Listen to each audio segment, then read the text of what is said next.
தஞ்சை கிழக்கு ரோட்டரி சங்க உறுப்பினர்களுக்கு இலவச இதய பரிசோதனை முகாம் தஞ்சை அணு ஆஸ்பத்திரியில் நடைபெற்றது. முகாமிற்கு மருத்துவமனையின் நிர்வாக இயக்குநர் தாரா சிவகுமார் தலைமை தாங்கினார்.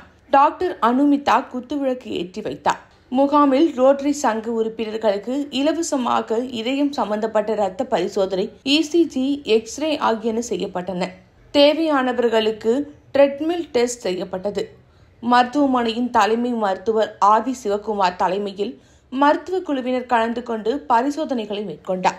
பின்னர் டாக்டர் சிவகுமார் மாரடைப்பை வரும் முன் தடுப்பது எப்படி என்பது குறித்த உறுப்பினர்களுக்கு விளக்கம் அளித்தார். கொழுப்பு சத்து நிறைந்த உணவுகளை தவிர்ப்பதுடன் காய்கறிகள், கீரைகள், பழங்கள் அதிக அளவில் சேர்த்துக் கொள்ளவும், தினசரி தவறாமல் காலை மாலை நேரங்களில் நடைப்பயிற்சியினை மேற்கொள்ள வேண்டும் என அறிவுரை வழங்கினார். இதற்கான ஏற்பாடுகளை அணு மருத்துவமனையின் நிர்வாகத்தினர் செய்திருந்தனர்.